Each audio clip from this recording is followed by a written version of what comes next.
Hi lovelies, welcome to my channel. My name is Tony, this is my first YouTube video, and I'm here to personally call you out today. Because I know that you were once a gifted student. Yes, kitty cat. You were once a gifted student. You excelled in grades. You were liked by teachers, maybe had a few issues connecting personally with classmates. And you read books 24/7. You argued with the librarian about the 3-book limit or 2-book limit, that you had proven that you could take care of books and that you had checked out over 50 books in this library. It's absolutely ridiculous. They will not let you check out more than 3 books at a time. Miss Doris, you know I'm a good student. Miss Doris. And so you're reading and you're reading and you're reading and you go through every book you can find. You probably read Harry Potter, you read Percy Jackson, or maybe you were that weird kid that read historical dramas. I was. And you just spent every waking moment reading. It got to the point where your parents were taking books away from you during family events because you would rather read your book than talk to Uncle Mike. And then you hit high school. And high school, that magical time where, it's the best moments of your life. You're supposed to go out and party and be with friends and have like teen dramas where werewolves and vampires or something. You read Twilight. We know you did. This is the early 2000s. You also probably got obsessed with MCR and got diagnosed with depression. And then found out you were gay. And then you stopped reading. Not because you were gay, because you were just glazed over the page and you couldn't understand anything on the page. It was like reading alien languages. And then you got through high school, you barely got through college, you struggled a lot, you don't know what you want to do with your life, you were the gifted student, you didn't really have goals. Well, if you're that gifted student, don't be alarmed. I was too. Am I still gifted? No, I barely graduated college with a less than 2.89 average. But I thought, I liked reading, Anybody remember those Princess Diary series where it was like the personal diaries of Elizabeth I, Catherine the Great, when they were little teenagers and they had to do all the stuff you were doing, like political turmoil. And the last queen of Hawaii, whose name I'm gonna forget, so I'm gonna put her right here in nice font. I liked her book the best, but I cannot remember her name. I'm so sorry. And I thought, I liked reading. It made me happy. I enjoyed it a lot. Why did I stop? Is it depression? Is it anxiety? Is it undiagnosed PTSD? Who knows? But I wanted to find out. So in 2019, I went, I'm going to read 20 books. And then I didn't. Did not. Nope. I read 7. I read 7 books that year. And then 2020 came. I said, it's 2020. It's a new decade. I'm going to do it. Tony, I'm going to do it. I'm going to read 20 books. And this is my year. I'm going to reach my goals. And I'm going to get the highest I've ever been. Anyways, I only read 20 books, and that's the only achievement I have for this year. Looking back from the 2021 perspective on 2020, I want to look through the 21 books. I read 21 books. I read because I am an overachiever. We're going to look at all the books I read for 2020, and we're going to look, did these books help me read more? Did these books hinder my reading? What was my enjoyment of these books? And if I had to go back, would I still have read this book? Because, I see people on book 2, and, they read 100 or 70, or they read books equal to their physical height. Life and Death, which is the first Twilight book, but rewritten so that all the genders are gender swapped. So Bella is Bo, and he wears Monty Python t-shirts instead of lace shirts, and Edward is E, and it is exactly the first Twilight book, but with the gender swap, to prove, as the foreword says, that Twilight, 'tis not sexist. My thoughts? It's still kind of sexist. Don't know what to tell you, fam. Also, Edith with a Y, is a dumb name. And, oh, hi, kitty cats.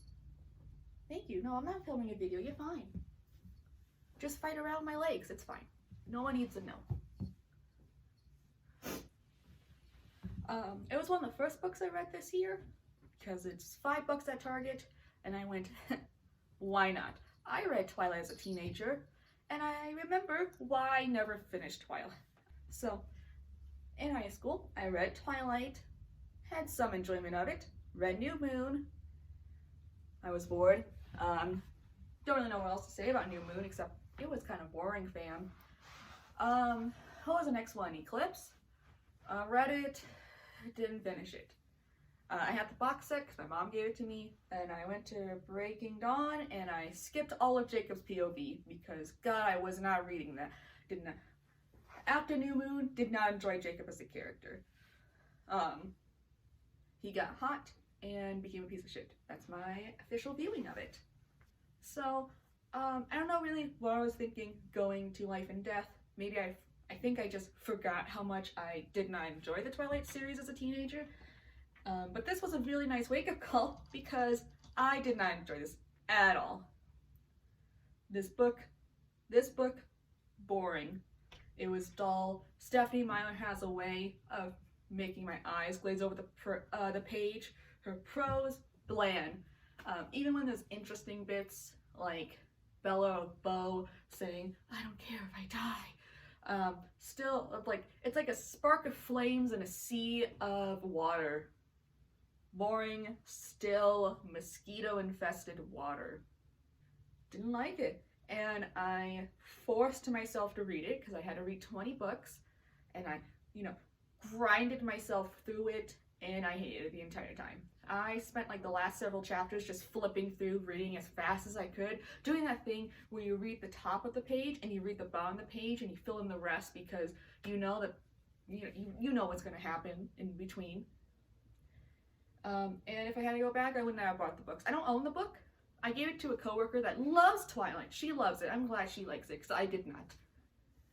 Did not enjoy it. Did not like it. I'm glad my coworker likes it because it was a bore. And I wish I never read it because trying to get back into reading, the worst thing you can do is read a book that doesn't interest you. And that's what this was. Nope. Next book I don't have. I read this completely online, like a pirate. All of Toilet Bound Hanako-kun. I'm gonna put the book here, the first volume here. The anime came out, my friends really liked it, so I checked this out. I read it all on Manga Dex. I think I read the first 13 volumes, which should have been my, most of my book challenge, but I fucked up on my Goodreads thing, so only the first volume counted, because I'm a dumbass. What did I think about Hanako? Well, I think the title should be different. I like the more literal translation of Earthbound Hanako rather than Toilet Bound. I understand why it's called Toilet Bound. I think Earthbound is a lot better of a title. But I did enjoy this. I read through 13 volumes in a span of 3 days. My phone had a thumbprint of where I kept hitting to get the next manga page on the phone because I was burning through this. I'm on a Discord I do not like just to get the chapter updates for this series.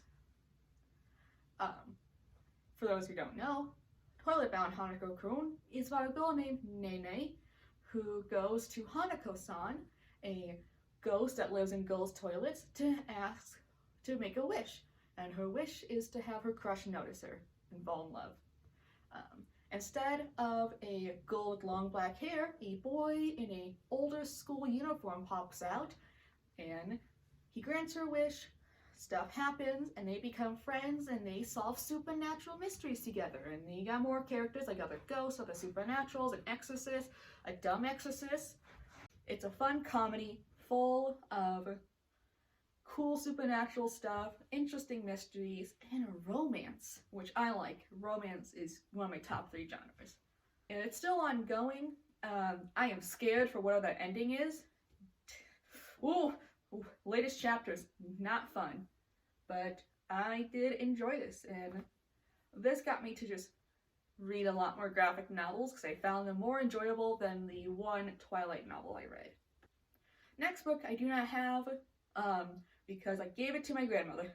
I think she's borrowing it and she hasn't given it back to me because of the plague.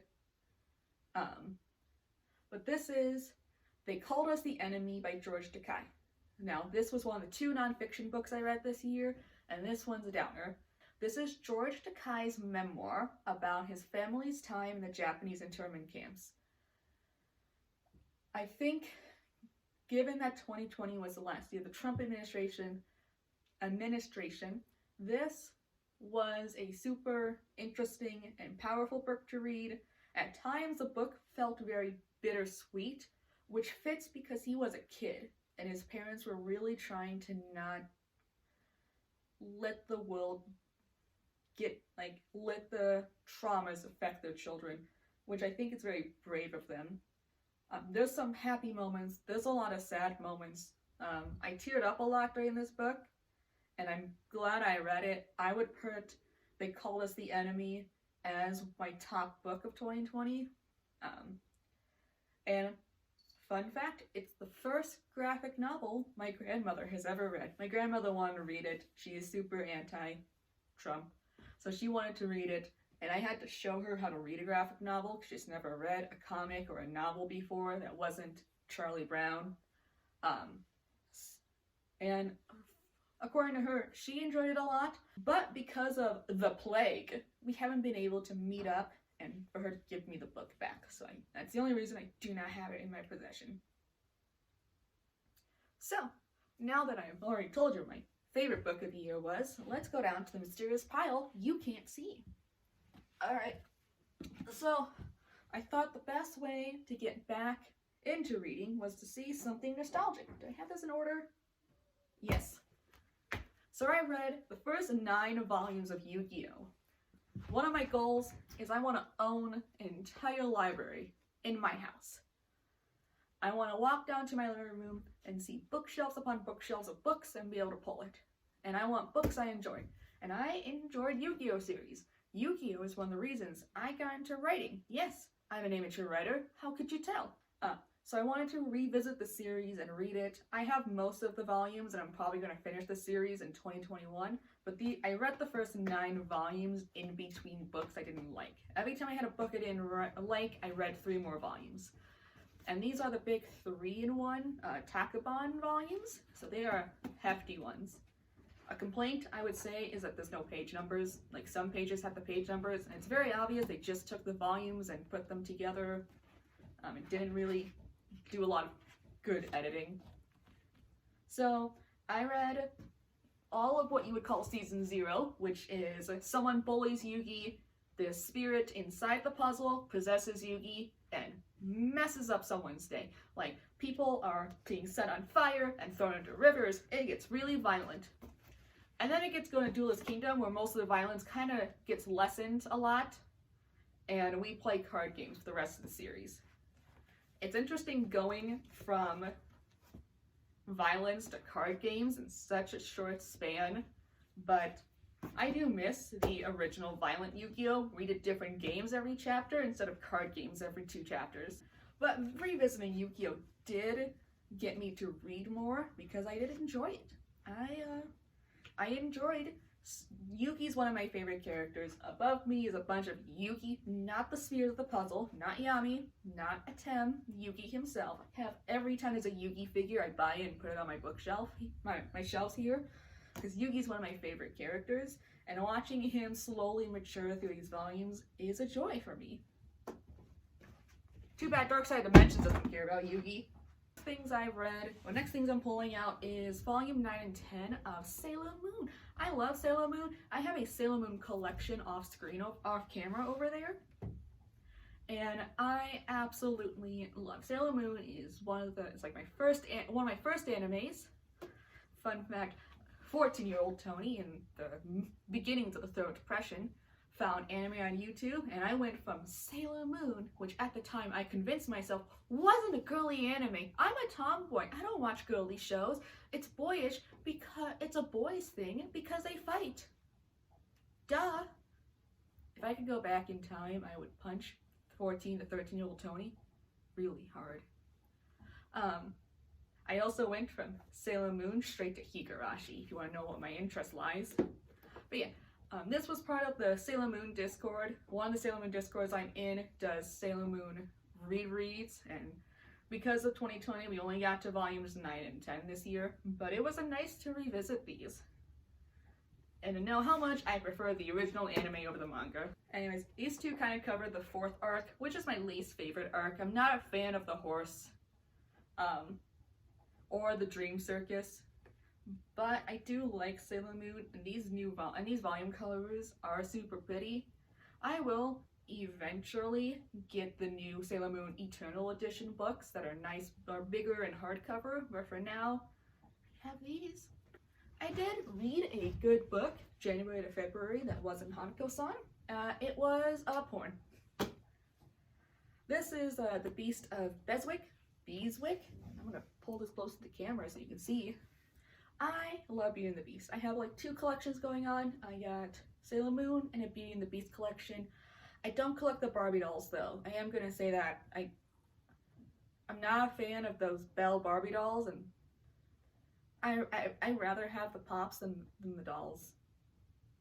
So this is a Beauty and the Beast rewrite set in Victorian England about the Lady Astrid is a shrew whose reputation was ruined by her ex-fiance, and in order to save her young sister from being married to this ex-fiance of hers, Astrid agrees to marry Nathaniel Hart, the Duke of Beswick. Don't know how to say it. And he is beastly because Nathaniel's body and face is covered in scars from taking like 50 bayonets to the face and body. So it's covered in gross, disfiguring scars, as the book likes to remind us, to the point he won't even do the deed with the lights on because he's too afraid of Astrid seeing his horrific body, which is also ripped as hell, which is, you know, sexy there. I read through this in like 2 weeks. This was fun to read. It was choppy. It's a Beauty and the Beast retelling. So you got, you know, enemies to lovers, full on, love the trope to death. This was a really fun book though. I did enjoy it. It was, you know, it's a guilty pleasure. When the sequel comes out, which is about the sister, which is a Sleeping Beauty thing, I'm going to read that because I love Victorian romance. Anything like historical, I'm going to just gobble up. Speaking of historical, I read a historical graphic novel called The Prince and the Dressmaker. This is about a young prince who secretly cross-dresses, and he hires a young, innovative seamstress to make all of the dresses. This was super cute. I'm gonna say this was adorable. I found this at Barnes & Noble and grabbed it on the whim because the cover was pink, and I love pink. Like my yogurt ball here is pink. And it was super adorable.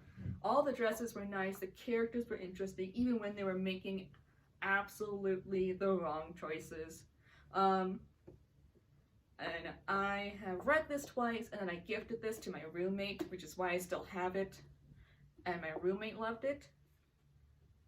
And probably will eventually re-buy this book just for myself. But it was adorable. I loved it. And I'm glad I took like a chance to buy it. It's cute. I like that the chapters, instead of having art, have patterns for dresses and stuff. That was also cute. This was adorable and cute. I would recommend anybody to read this. It's so cute. More comics that I read. Cosmo Knights by Hannah Templar. I will get authors' names correct one day, but today is not it. This is about a group of lesbians and non-gender conforming people going on to fight mecha battles with the hands of princesses in order to save them from arranged marriages. It is sci-fi, intense, and full of battles, and I loved it. There's a buff woman here. She's right here on the cover with blonde hair, and you know, if you know me, tall buff women are my absolute weakness. I did play Breath of the Wild just for you, Bosa. I'm so glad you understood. Anyways, Miss Hannah, I follow your Twitter. Where's the second book? Where's the second volume? Hannah, where's the second volume? I am waiting. I will buy it. Release date. You just have to release it. Miss Hannah, where is the I need to know if they find the lesbians.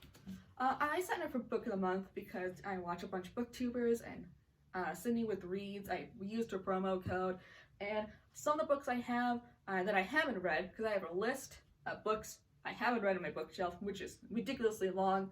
A lot of them are Book of the Month books. I did read 2 of the Book of the Month books before I ended Book of the Month. I said Book of the Month a lot. Wow. One of the books I read was Reverie. Words are a mystery in my mind. So this is about a young gay boy who has amnesia, short-term amnesia. He doesn't remember like the past 6 months. Also, reality itself is becoming undone around him as people's dreams and realities are being inflicted on those around them. So like he walks into a room and all of a sudden it's like a Tomb Raider-esque dream. Well, it's not the most normal thing to happen in high school. I was in high school and all I did was cry in my bathtub. The characters really shine. The romance here was really good. The mystery was good. You know, starting out with the young amnesic boy sitting on the bank of a river with like a scar around his head with no memories as a landmark burns behind him and a dead woman is found near the burning building. Absolutely interesting. You had me hooked on page 1, and the characters are also, interesting enough. They kept me throughout the entire book. I thoroughly enjoyed this book a lot. I sped through it to the point where I stopped myself from finishing it. I have a bad habit of when I'm super enjoying a project or I'm super enjoying a book, I won't finish it because I don't want it to end. When I got the last Harry Potter book, I read all 700 pages within one day and then felt bad because I wanted to enjoy it more, and that was the end. And maybe that's why I had this book on my shelf with a bookmark around this part, going I'll finish it eventually. I'll finish it. I didn't want to finish it. The world was cool. The magic was interesting. I saw some reviews saying that the reality altering dream magic was weird, but I think it was meant to be super weird and kind of confusing. The whole idea of someone's dream changing the reality around it isn't going to be the most simple idea to explain, and how it works and why some people aren't affected by it, and la la la la la la. It was a super cool book I read, and if there's a sequel, I will buy it, but as far as I know, there's no plans for a sequel. This was a good standalone book. Speaking of LGBT stuff, I read Of Fire and Stars. One of my friends gave me this book. She got a book subscription box that was like a bath bomb in a book, and it was something like that, candle in a book. And she got this, and she's not big on romance, so she gave it to me. And I read it, and this is what I would call a mid-tier book. I love mysteries, so if you're gonna put my top genres, you put romance, mysteries, historical, enemies to lovers, and this had, historical, romance, and mysteries, and it was bland. This was one of the last novels I read of the year, so this was my December novel. It took me 3 months to read it, because I would read it and go, yeah, romance is cool. The mystery could have just not been there, because it wasn't elaborated on a lot. It didn't feel compelling enough. Oh, we found any new information on the mystery. And they go, oh, really? You did? Wow. I could have told you that. God. I did enjoy the romance. So the story is about a princess who goes to a kingdom to marry the prince, and instead falls in love with the prince's rebellious sister. Meanwhile, the princess is hiding her magical abilities because she lives in an anti-magic land, and then one of the higher-ups gets murdered, and politics ensures, except they really didn't. It was very bland. It felt kind of like a Disney Channel version of politics, where everything's super simple and clean. I did enjoy it. I just put it as mid-tier, a good 6 or 7 out of 10. Not much to really write home about. It was gay. It Gay can't save everything. Sometimes it can, though. JoJo's Bizarre Adventure is one of the most JoJo's Bizarre Adventure. I'm gonna restart there. Alright. Sometimes gay can't save everything. JoJo's Bizarre Adventure is one of the most homoerotic series I've ever read in my life, and I absolutely love it. I know the creator's not the best person. I've heard he's done some things, and there is definitely things in his series I'm not a fan of. Kind of weird he didn't know how to write strong female characters until he got married in like part 5. But not going to talk about the author here. We're going to talk about JoJo's. This is part 2. Its own. So each part of JoJo has its own main character and its own plot line. So each part is different from the other one. This is the final volume of part 2, in which we follow Joseph Joestar as he takes down the Pillar Men, ancient Aztec vampiric gods who wish to find the magical stone to make themselves immune to sunlight and complete their godhood, with his friends Caesar Zabelli and his mentor Lisa. It is one fight scene after another fight scene. One of the earlier volumes, Caesar and Jojo, Joseph Joestar, he's a JoJo, he's on a bizarre adventure. Beat up a postman. Don't even feel bad about it even later. It's kind of funny. This is the final volume with the final battle and the chariot race. And if you've ever seen the JoJo anime, you know the chariot race is like a super high point. And this was also one of the last books I read because I got in the mail. This is one of the manga I would like in my personal library, and I loved it. JoJo's one of those series where you can never predict what's gonna happen next. The evil vampire god turning his hand into a vampire squirrel that kills the Nazis. Cool, understandable. Have a good day, sir. I loved it. I'm slowly collecting part 3. So in my 2021 bookend wrap-up, you're probably going to see a whole 10 volumes of part 3 in my video. Fun fact, part 3 is my least favorite one. So maybe reading the manga will be more enjoyable than watching the anime. I did not enjoy the anime part 3. Book of the month, yes. I think this is my January one. Ash Lords. Can't say that in one sentence. Can't say that together because it'll sound like I'm saying something else, Lords. I read this. This was touted to me as Hunger Games, but on flaming horses. This is about an unjust society where the rich have, fancy pageant shows once a year where they sometimes let the poor oppressed people join, where people race across hazardous terrains on giant flaming horses that die when the sun goes down and are resurrected when the sun comes up. And if you put that's full alchemy, I'm gonna put some hazel witch so my horse runs a little faster in this ashes, and then the sun comes up, your horse runs a little faster.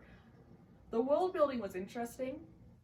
The whole thing with the gods was very interesting and cool. I liked how it was handled. I wasn't really interested in a lot of it though because of the horses. The horses were super cool, and all the stuff and the alchemy that went into getting these horses back up and running, and how they would use different materials to have different types of horses was the most interesting part of this, but not the most interesting. This book is first person with 3 POVs. And you have the POV of, your regular YA protagonist, the girl who is from the oppressed class, who has a fire burning in her soul. She won't take no for an answer. You got the upper class girl, who would be the villain of any YA book. And then you got the angsty, brooding boy, who'd be the love interest, who is starting a rebellion. And all 3 of these characters have their own stories to tell, and each chapter switches between them. And that was one of the most interesting things I've seen in a while. The last multiple POV book I read was Blue Bloods in high school. But no, this was super interesting, and I'm glad I read it, because it would have been a book I would have blazed over going, oh, horror school YA. No, this was super cool. One of my favorite series is Full Metal Alchemist, and this had a lot of similarities, especially with I complained that Of Fire and Stars had nothing with politics. This was super interesting with its politics, its world building, the characters, the mass media, because of cell phones and influencers in this book. This book's very modern. And I enjoyed it. You know, this is a solid 8 out of 10, and I will be buying Bloodsworn, the sequel, when it comes out. And thank God it does not have a title that makes me sound like I'm saying something else. Okay, this requires a little explaining. In high school, I did read some books. You know, I wasn't like, I stopped reading books entirely. It was a gradual decline. One of the books I read was a Tokyo Pop manga series called Vampire Kisses. And I have never heard anybody talk about this series until I saw a Red Band video talking about Tokyo Pop's manga division, and I realized that Vampire Kisses was based on a book series. So the first thing I did was get re-equated with the manga. Vampire Kisses is about a young girl named Raven, and everything's told through Raven's point of view, which is entirely unfair because Raven has opinions on everything. We never find out what the town Raven lives in. His name is. I'm on like book 3 of the original books, and for 3 books she has called her town Dullsville. I'm pretty sure her town is not called Dullsville. Just like her brother's name was not Nerdboy, it's Billy. But you get through Raven's perspective as she meets Alexander, who's cool and watches horror movies with her, and it turns out to actually be a vampire. And out of all vampire media I've consumed, from Dracula to Twilight, Blue Bloods to Vampire Academy, which I do not like, this has to be one of the most wholesome relationships between human and vampire. Like, he is actually her age for once. I think he's only like a year or 2 older than her. She's like 16, he's like 17 or 18. And their relationship's super wholesome. I actually think sometimes she makes him uncomfortable with some of the stuff she says. I think that would be the only drawback I would put. But no, this was super interesting to read again. This is definitely like teenagers would enjoy this. This specific one is like the school's putting on a play production of Cinderella, and Raven's a costume designer, and Alexander's a set designer, and then Alexander's vampire cousins come in and cause chaos. Like, it's a fun series, man. I do have the first 3 books of Vampire Kisses, the actual novels, not the manga. The manga really only has 3 volumes, and then Graveyard Games, which is 1 volume. And I'll talk about the books at a later date because I got a lot of like feelings about it. You know, it's a YouTuber thing, feelings. I don't know how to put my thoughts together, so I'm just gonna use the word feelings. No, this is fun. This Vampire Kisses is funny, it's cute, it's wholesome. I never have to worry about something being like super problematic being thrown at my face. It's nice. Oh god, we're almost done. Alright. Couple books at once. Creating character arcs. This is every writing advice YouTuber cites this book about 1,000,000 times. So I thought I would just buy the book myself and just read it. Because every author on YouTube, all of AuthorTube, cites this book every moment they can. It's like when you gotta put like a literary reference of like, yeah, you should write like this series, and they put up Harry Potter. It's like this as well. So I read it. This is not a kind of book you can read in one sitting. It is very much a reference book in which you are supposed to read chapter by chapter and read the parts you need to read. So this was hard to read in one sitting, because usually I sit in my recliner and I read, I sit in my recliner and I read my book for 30 minutes or an hour. So this is kind of hard to read in one sitting or even multiple sittings because it's a reference book. You're supposed to get to the parts you need. But no, this was super interesting. It's, one of the 2 nonfiction books I read. I enjoyed how the author very clearly deconstructed each aspect of character arcs, different character arcs, and used various movies from Toy Story to, what's that Jane Austen book? Jane Eyre. Yeah. Even going through the character arcs in Jurassic Park, which I was not aware there was a character arc in Jurassic Park, but apparently there was. So this is on my bookshelf, in my personal bookshelf in my bedroom of reference books I read for art and writing. So I would recommend just buying this book. Just straight out, just buy this book. Like, stop going on like YouTube videos and just straight up buy it. Physical media helps me a lot more to learn than digital ones, and I like being able to write and highlight within the book. So yeah.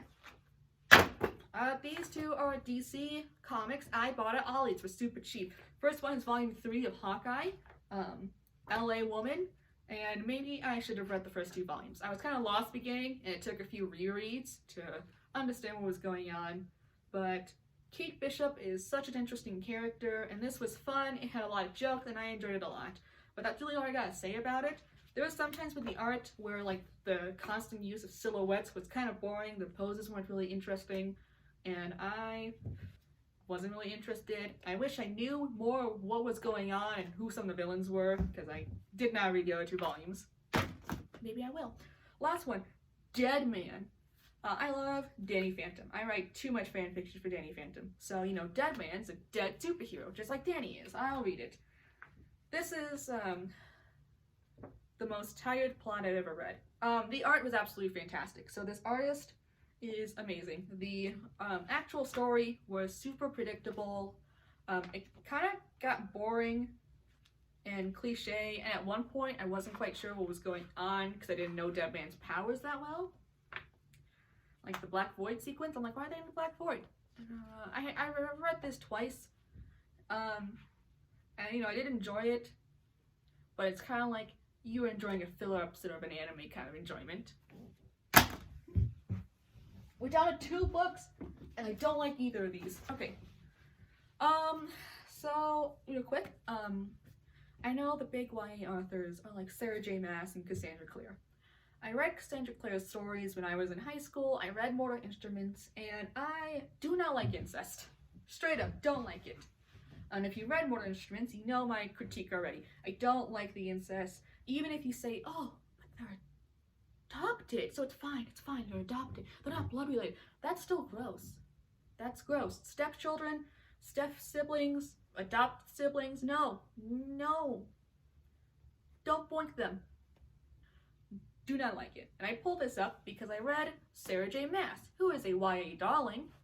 And this is her Beauty and the Beast rewriting A Court of Thorns and Roses, in which your strong female protagonist is constantly needing to be saving because she's like, you pit her against Superman. Feyre was a lackluster protagonist since she constantly needed to be saved because a normal human physically cannot fight Superman. All these fairies were basically Supermen with giant dongs. And a lot of the scenes were underwhelming. I did not enjoy a lot of this. I don't like my romantic scenes to have like tearing and clawing in them. Unless like in a good way. This was not in a good way. This was like, this sounds more like assault than a romantic scene. And I pull up the Cassandra Clare because Sarah J. Maas and Cassandra Clare, I feel like have very, very, very, very, very, very, very, very, very similar prose. The prose and story structures are very similar. When talking about this books with friends, I kept saying Cassandra Clare instead of Sarah J. Maas. I haven't read a Cassandra Clare book in years, and I choose not to. But this felt a lot of the same. I really only tried this one out versus her like 10-book assassin series because this was Beauty and the Beast, and as I stated before, I'll eat that. I'll eat that shit for breakfast. But this was boring. It was dull. It was like Twilight, where there's a spark here and there, and then the rest of it's like walking through a desert on a cold night. Didn't really enjoy it, and I kind of wish I never read it. I saw a lot of you booktubers talking about it. Some of them like it, some of them did not, and I agree with the do-nots. This is my hot take. This book was boring. Oh my god, my last book! Another Beauty and the Beast book, this time an officially licensed one. Beauty and the Beast, Lost in a Book. I know this author, Jennifer Donnelly, and I think her works are a lot better when she has more creative control. Why do I say that? The ending of this book was super lackluster. This book is about Belle being in the Beast's castle. I think this is more based on the live-action movies than the animated movies. But Belle's in the castle and she finds a magical book in the Beast Library that teleports her into her own magical, fantastic world where she can do all of her own adventures and get all of her dreams done. Things I liked. Love and Death are like goddesses in this book, and they're trying to they're like playing like a chess game against whether or not the beast will turn back into a prince, and that was interesting. Things I don't like. The ending. I think the ending had like prime romance materials, and like you could have made it a lot more sappy or more romantic, but what we got instead was kind of like a cop out. I feel like it was a cop out. I've read this author's books before, and I think her other books are much better than this. This is like a lower mid-tier book for me. I did enjoy it, but not as much as I could have. And yeah, that is all the books I read this year. And if you do the math, that was 21 books. And unless you count all those Hanukkah volumes, then I read like 30 something. How did I read from 7 to 21 books in a year? Every night at 6 o'clock or 7 o'clock now, I sit down and read for 30 minutes. And forcing myself to read for 30 minutes really got through a lot of books, especially some of these books that I clearly just didn't like. And I wish like Court of Thorns and Roses I DNF'd, because I was doing that Twilight thing where like I read the top of the page, I read the bottom of the page, and I get filled in the middle because nothing really happens in the middle of the page. And I think for 2021, I want to read books that I actually enjoy more. I want to finish Yu-Gi-Oh! I'm probably going to reread Sailor Moon again, and finish JoJo. Finish part 3 of JoJo and see if I like the manga more than I like the anime. But overall, I did fall back in love with reading, and I have like a list of books I want to read, and I'm constantly looking for new books, and I feel like I'm 14 again. And I fucking love that I tried this adventure again. Just going back in and reading books that I liked and reading books I didn't like. Even the books I didn't like, I gotta make jokes with friends going, yo, look at this stuff Tamlin did. Yo, if a man shoved me against a wall, I'd be kicking him straight up in the balls. So there was some enjoyment. I didn't get I think Twilight was the only book I got no enjoyment out of. Which says a lot about it. It does, sweetie. But yeah, this was also an exercise. I am currently in therapy, trying to get over years of depression, anxiety, suicidalation, and getting back into interest really did help. Forcing myself to read helped a lot. It might not help for you, it did help me, and sometimes that's all that matters. So yeah, I'm looking at all the books because they're all like thrown in front of me.